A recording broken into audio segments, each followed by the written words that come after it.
Hi, welcome to DIY is my happy place. I'm Amy, and today we're going to be talking all about candy bouquets and how easy they are to make. I made this one using Dollar Tree items that cost less than $10. But first, please subscribe to my channel, like and share this video out where you can. And don't forget to ring the bell to all so that you can be notified of new content. Now, let's have some fun.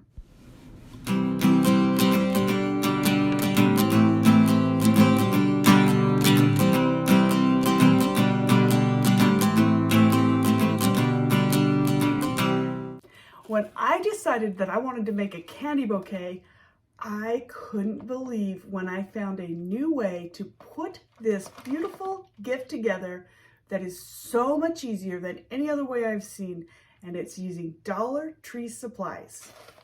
Okay folks, here we go. My favorite part about making these are these balloon holders that I found at the dollar store. I have tried different ways to attach candy usually using some sort of a popsicle stick or wooden dowel, but the problem is they are brittle and break, or they are hard to cut. So that's why I like the balloon bouquet sticks. They're so easy to cut with just plain old scissors. Then I got myself one of these frogs that you use for flower arranging, and we'll stick those balloon holders into the frog. It doesn't take very much actually, so I just cut off a piece and then I will glue it into the bottom of my can.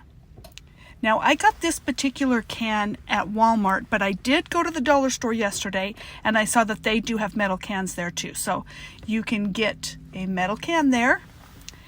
Now when I initially started this, I just glued the corners until I got it into the place that I wanted.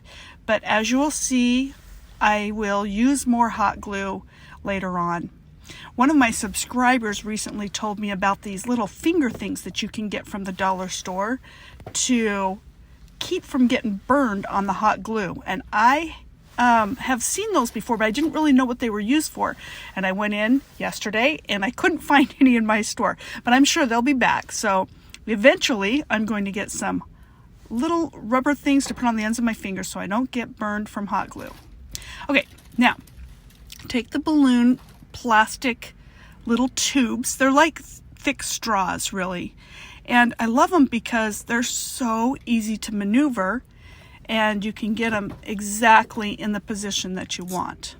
Okay, now you want to tape those straws to your candy.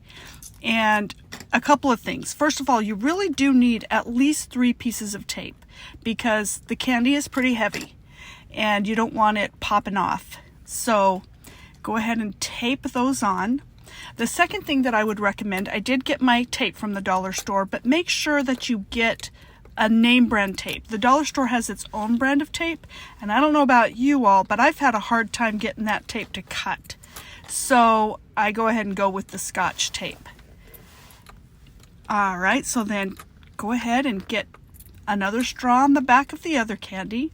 And there really is any type of candy would work here. I've done it with candy bars, those box candies that you get in theaters, really anything.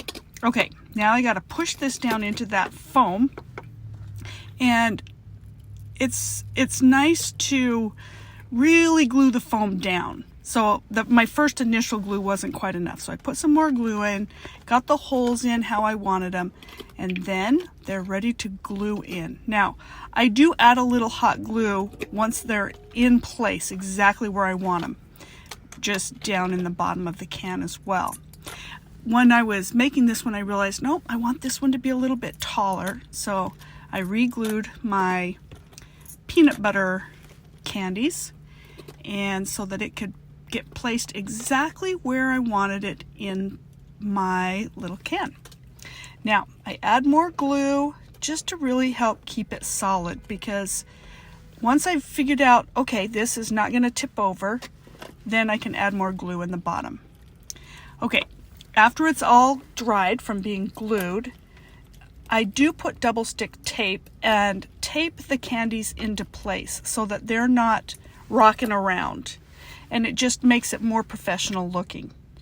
And that's another thing that's so nice about the straws rather than a dowel, because dowels they can't bend and be placed where you want them.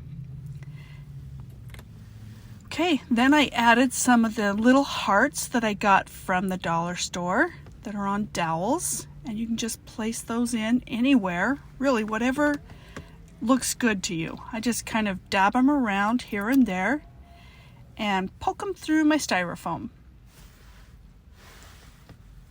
Now it just needs some tissue paper to fill in around the gaps. You don't want to be able to see any of the styrofoam in the bottom of your candy tray. So there it is. It's really easy and very cost effective. Thank you so much for joining in the fun today. And don't forget to like and share this out where you can. I will see you again soon.